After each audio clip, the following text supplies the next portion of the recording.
बोलो star sector छोड़कर साया और टैंगडुन एक दूसरे ग्रह पर बने एक शांत बार में जाते हैं। वे काउंटर पर बैठ जाते हैं, तभी एक मजबूत शरीर वाला जानवर जैसा दिखने वाला बारटेंडर उनके लिए ऑर्डर तैयार करने लगता है। बारटेंडर उनके लिए बियर के 2 बड़े मग लाता है और उन्हें इंतजार करवाने के लिए माफी मांगता है। साया तुरंत अपनी ड्रिंक का एक बड़ा घूंट भर लेता है। इस अचानक की गई हरकत से टैंगडुन चौंक जाता है और अपनी बियर हाथ में पकड़े हुए उसे लगभग खांसी आ जाती है। साया अपने साथी की ओर गंभीर भाव से देखता है और उसे चेतावनी देता है कि वो प्रेसिडेंट होबार्ट के दिखावटी स्वागत से धोखा न खाए, और उस आदमी को पाखंडी कहता है। टैंगडुन शांति से मुस्कुराता है और साया को भरोसा दिलाता है कि वो राजनेताओं की बात कभी नहीं सुनता। ये सुनकर राहत महसूस करता हुआ साया हंसता है और मजाक में टैंगडुन के कंधे पर थपकी देता है। साया राहत की सांस लेता है और मानता है कि उसका सबसे बड़ा डर यही था कि कहीं टैंगडुन होबार्ट के नाटक से प्रभावित न हो गया हो। जैसे ही वे आराम करते हैं, टैंगडुन अपनी बियर का एक घूंट लेता है। लू शांग के जाने के बाद साया ने उसकी सलाह मानी और हमेशा के लिए उस खतरनाक आयरानी युद्ध क्षेत्र को छोड़ दिया। उसे पक्का नहीं पता कि टैंगडुन उसके साथ वापस क्यों आया, लेकिन उसे खुशी है कि वो योद्धा उसके साथ है। साया चुपचाप अपनी खतरनाक स्थिति का हिसाब लगाता है। वो जानता है कि टैंगडुन जैसा लेवल 12 का माहिर अंगरक्षक उसके पास होने से उसके दुश्मन हिचकिचाएंगे, लेकिन ये सुरक्षा सिर्फ कुछ समय के लिए ही है। उसे याद आता है कि कैसे हत्यारे हुआंग जी ने उसे लगभग मार ही डाला था। अपनी अपार दौलत के दम पर उसके दुश्मन आसानी से किसी दूसरे माहिर को काम पर रख सकते हैं, खासकर तब जब उन्हें वो युद्ध क्षेत्र में मिल गया था। साया घबराहट में पसीना पोंछते हुए अपना गिलास कसकर पकड़ लेता है। अब जब वो वापस आ गया है तो उसके दुश्मनों के पास उसे खत्म करने के और भी मौके हैं। उसे अपने दुश्मनों के दोबारा हमला करने से पहले अपनी सुरक्षा पक्की करने का कोई तरीका ढूंढना होगा। खामोशी तोड़ते हुए टैंगडुन उलझन में साया की ओर देखता है और पूछता है कि क्या वे इस बार में सिर्फ शराब पीने आए हैं। साया के चेहरे के गंभीर भाव एक आत्मविश्वास भरी मुस्कान में बदल जाते हैं। वो टैंगडुन को बताता है कि वे किसी ऐसे व्यक्ति का इंतजार कर रहे हैं जो उसके लिए बहुत खास है। एक और घूंट लेते हुए साया बेचैनी से दूसरी ओर देखता है और उम्मीद करता है कि अगर वो भी उसके लिए खास है तो वो जरूर आएगी। उस शांत बार की खामोशी ऊंची एड़ियों की खटखटाहट से टूटती है। छोटे गुलाबी बैंगनी बालों वाली और एल्फ जैसे कानों वाली एक महिला वहां आती है और धीरे से साया का नाम पुकारती है। साया पीछे मुड़ता है और पूरी तरह से अविश्वास में उसका नाम पुकार उठता है। भावनाओं से अभिभूत होकर साया उस महिला को कसकर गले लगाता है। वो खुशी के आंसू बहाता हुआ बार बार कहता है कि उसे देखना कितना अद्भुत है। जब भी एक दूसरे को थामे होते हैं तो उन्हें गहरी राहत महसूस होती है। साया इस बात के लिए शुक्रगुजार है कि वो महिला जीवित है, जबकि मेईफू स्वीकार करती है कि उसे कभी नहीं लगा था कि वो उसके निर्वासन के बाद उसे दोबारा देख पाएगी। जब ये पुनर्मिलित जोड़ा खुशी से हंस रहा होता है तो तांगडुन चुपचाप एक तरफ खड़ा रहता है और उस महिला को एक गंभीर भावहीन नज़र से घूरता रहता है।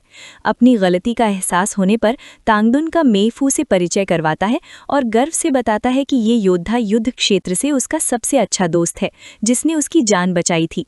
ये सुनकर मेईफू का मिलनसार रवैया अचानक गायब हो जाता है।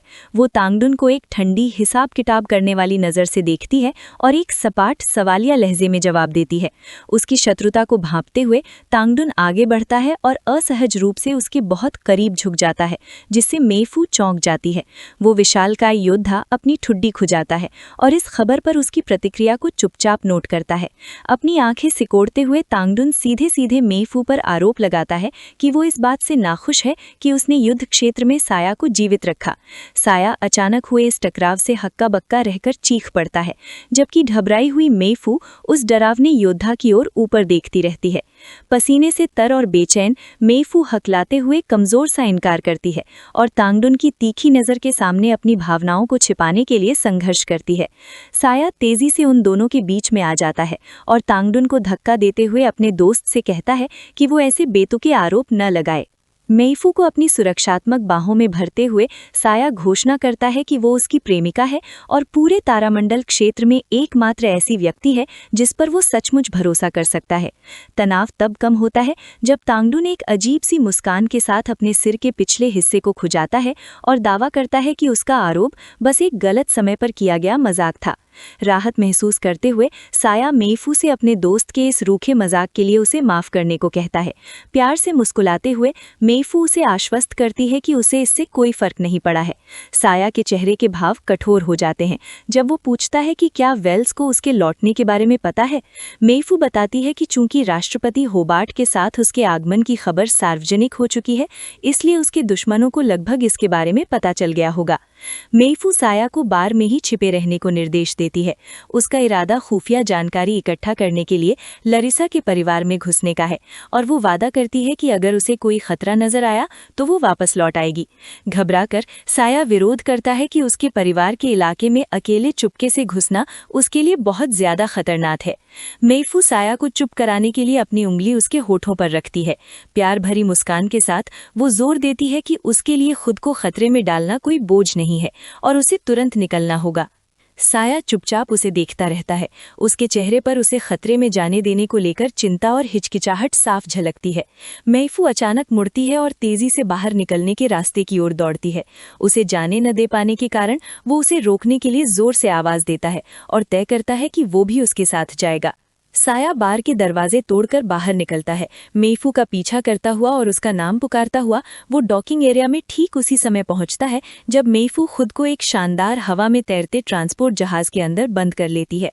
साया रुक जाता है, ये देखकर हैरान कि वो कितनी तेजी से उसे छोड़कर चली गई। पीछे छोड़ देती है। अचानक जहाज उड़ जाता है और साया को पीछे छोड़ देता है। कॉकपिट के अंदर मेईफू का प्यार भरा मुखौटा उतर जाता है और उसकी जगह एक ठंडी तीखी नज़र ले लेती है।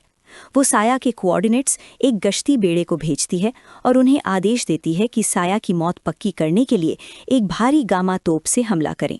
अपनी कुर्सी पर पीछे की ओर झुककर बैठते हुए मेईफू इस मामले को दबाने की योजना बनाती है और इस हमले का दोष सिस्टम में आई खराबी कर मढ़ देती है। वो मांग करती है कि ये ऑपरेशन 1 मिनट के अंदर पूरा हो जाना चाहिए। मेईफू के चेहरे पर एक शैतानी मुस्कान फैल जाती है। वो साया के नए फौजी ओहदे का मजाक उड़ाती है और ताना मारती है कि एक अनुभवी सैनिक उसके परिवार जैसे ताकतवर झूठे लोगों को कभी नहीं डरा सकता। एक होलोग्राफिक स्क्रीन पर एक अच्छे कपड़े पहने हुए आदमी की तस्वीर दिखाई देती है जिसके हाथ में लाल वाइन का गिलास है। मेईफू मुस्कुराती है, उसे वेल्स कहकर पुकारती है और पूछती है कि क्या उसने ये सारी घटनाएं देखी हैं। मेईफू के चेहरे के हाव भाव सख्त हो जाते हैं जब वो ये मानती है कि लेवल 12 का वो योद्धा लगभग उसकी असलियत पहचान ही गया था। वो आगे कहती है कि शुक्र है साया भोला ही बना रहा और उसे मेईफू के धोखे पर जरा भी शक नहीं हुआ। वेल्स मेईफू से पूछता है कि अब उसका अगला कदम क्या होगा। एक आलीशान कुर्सी पर बैठकर मेईफू की तस्वीर को देखते हुए वेल्स पूछता है कि क्या ये आखिरी इम्तिहान है जिसे पास करने के बाद ही वो उससे आधिकारिक तौर पर शादी कर सकती है। आत्मविश्वास से भरी हंसी के साथ पीछे की ओर झुकते हुए वेल्स उससे कहता है कि वो निश्चित रूप से इसे इसी नज़रिए से देख सकती है। वेल्स के चेहरे पर उदासी छा जाती है। वो बड़े ही बेपरवाही से कहता है कि उसे इस बात से कोई फर्क नहीं पड़ता कि मेईफू पहले उसके भाई की प्रेमिका थी। इस तरह वो साया के साथ अपने रिश्ते का राज खोल देता है। ये सुनकर मेईफू को घिन आती है। वो बौखलाकर वेल्स पर चिल्लाती है और उससे कहती है कि वो बार बार अतीत की बातें ना करे। मुट्ठी भींचते हुए मेईफू शिकायत करती है कि साया जैसे बेवकूफ़ के साथ रहने का ख्याल आते ही उसका मन करता है कि वो फिर से अपना शरीर बदल ले। मेईफू की इस प्रतिक्रिया पर वेल्स को मज़ा आता है। वो मुस्कुराता है, अपनी वाइन का घूंट लेता है और फिर हल्के फुल्के अंदाज में माफ़ी मांगते हुए मेईफू से अपनी रिपोर्ट जारी रखने को कहता है। मेईफू अपनी मुट्ठी भींचती है और ऐलान करती है कि वो गश्ती जहाज़ की गामा तोप को खुद ही चालू करेगी ताकि ये पक्का हो सके कि ये हत्या का मिशन हर हाल में कामयाब हो। अपनी वाइन को गिलास में घुमाते हुए वेल्स थोड़ा शक भरी नज़र से देखता है और कहता है कि टैंग डन जैसे लेवल 12 के माहिर को भला इस तरह के हथियार से कैसे मारा जा सकता है। मेईफू बड़े ही ठंडे अंदाज में उसकी बात सुधारती है और समझाती है कि उस अंगरक्षक का जिंदा रहना या मरना इस बात से कोई फर्क नहीं पड़ता। चूंकि साया अभी सिर्फ लेवल 11 पर है, इसलिए ये धमाका उसे भाप बनाकर उड़ाने के लिए काफ़ी होगा। उसकी बेरहमी से खुश होकर वेल्स उसकी चालाकी की तारीफ करता है और कहता है कि ये बात उसे उसकी भविष्य की काउंटेस बनने के लिए कहीं ज़्यादा काबिल बनाती है। फिर वो पूछता है कि वो हमला कब करेगी। उसके चेहरे पर एक पागलपन भरी मुस्कान फैल जाती है और मेईफू जवाब देती है कि वो अभी हमला शुरू कर रही है। काफ़ी ऊंचाई पर ऑर्बिट में एक सैटेलाइट कोऑर्डिनेट्स पर लॉक हो जाता है और धरती पर ऊर्जा की एक ज़बरदस्त किरण छोड़ता है। अपने जहाज़ पर सुरक्षित बैठी मेईफू उस विशाल धमाके को देखती है जो डॉकिंग बे को चीर डालता है। वो पागलों की तरह हंसती है और वेल से कहती है कि ये धमाका साया के लिए एक बेहतरीन अंतिम संस्कार है। हालांकि मलबे में जब धूल छंटती है तो पता चलता है कि साया अभी भी जिंदा है और उस धोखे से सन्न रह गया है। उसका अविश्वास तुरंत ही शुद्ध गुस्से में बदल जाता है और उसकी आंखें बैंगनी रंग से चमकने लगती हैं। गुस्से से भरा साया उस औरत को कोसता है जिसने अभी अभी उसकी हत्या करने की कोशिश की थी। ये वीडियो का अंत है। अगर आप लोग अगला भाग देखना चाहते हैं तो हमारे चैनल को सब्सक्राइब करें